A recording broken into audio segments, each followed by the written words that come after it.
မြတ်စွာဘုရားကဒီကနေ့ကဘာခုဟာတရားဓမ္မဂေါရမဘုရားပွင့်လိုက်လို့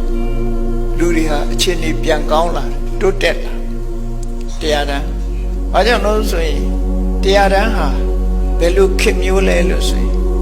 ကလိယုဂလို့ခေါ်တဲ့ခေတ်မျိုးကြီးပဲကလိယုဂဆိုတဲ့ခေတ်ဟာလူ၄ယောက်မှ၁ယောက်ပဲလူကောင်းရှိတယ်နော်၃ယောက်ကလူဆိုးဂုဏ်သိက္ခာရှိတဲ့လူပိသတာ၃ယောက်ထဲမှာ၄ယောက်ထဲမှာ၁ယောက်ပဲရှိတယ်ကျန်တဲ့လူတွေကမကောင်းတဲ့လူတွေကြီးပဲလူဆိုးတွေလူမိုက်တွေအဲ့ဒီခေတ်ထဲမှာမြတ်စွာဘုရားပွင့်လိုက်တော့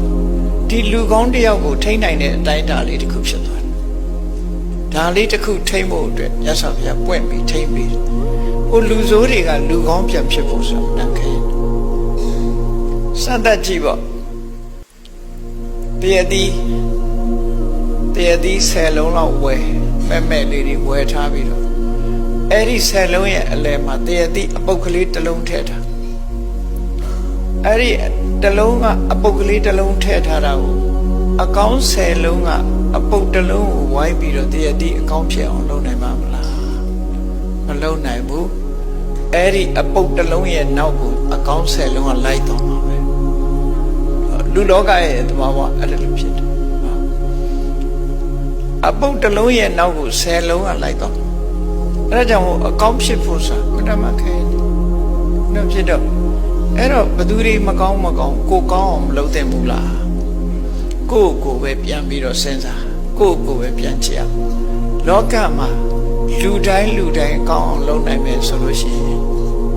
ကဘာကြီးငြိမ်းချမ်းသွားမှသာဖြစ်တယ်ပေါ့အားလုံးကငြိမ်းချမ်းသွားမယ်သူလည်းကောင်းမယ်ကိုလည်းကောင်းမယ်ဘာလို့လို့ဆိုရင်မြို့ပဲဖြစ်ဖြစ်ရွာပဲဖြစ်ဖြစ်တိုင်းပြည်ပဲဖြစ်ဖြစ်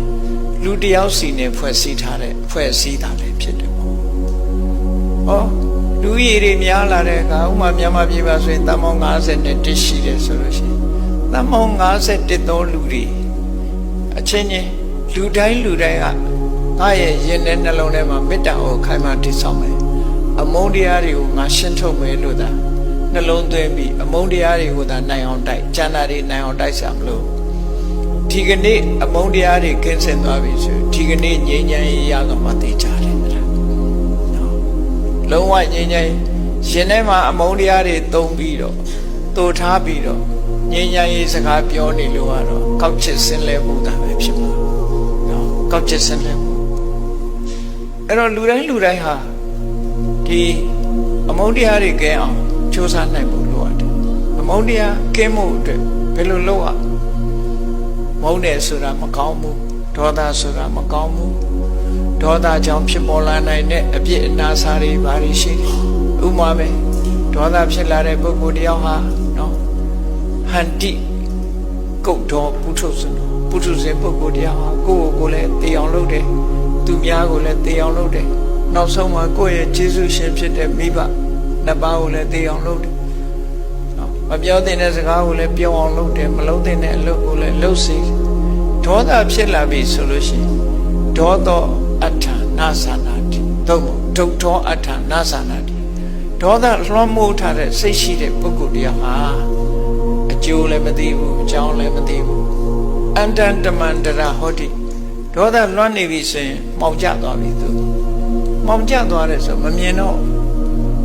ကမ်းမမြင်လေးမမြင်ဆိုပြီးတော့ဖြစ်တယ်အမှန်တရားကိုသိနိုင်စွာမရှိတော့အဲ့ဒါလောက်ထိအောင်ဒီအမုန်းတရားဟာကိုယ့်ကိုလွှမ်းမိုးထားပြီဆိုလို့ရှိရင်လူတယောက်ဟာကိုလုပ်တဲ့အလုပ်တွေဟာမရွေးနေကုန်ဖြစ်ကုန်တတ်တယ်ပေါ့ဒါကြောင့်မို့လို့ကိုယ့်ရင်ထဲကဒေါသတရားကိုရှင်းထုတ်နိုင်အောင်ကြိုးစားမယ်မေတ္တာပို့တယ်ဆိုတာရင်ထဲကအမုန်းတရားကိုဖယ်ရှားပစ်တာပဲဖြစ်တယ်မဖယ်နိုင်သေးရင်ရှော့ချပြီးတော့နောက်ဆုံးကျတော့ရှင်းပြနိုင်ရနိလန့်ကဘာတော့ဆိုရင်မေတ္တာပွားတာမေတ္တာပွားဖို့တွေကိုမြတ်စွာဘုရားဟောထားအများကြီးပဲရှိတယ်မေတ္တာကိုဘယ်လောက်ထိအောင်မြတ်စွာဘုရားတင်စားပြီးတော့ဟောတော့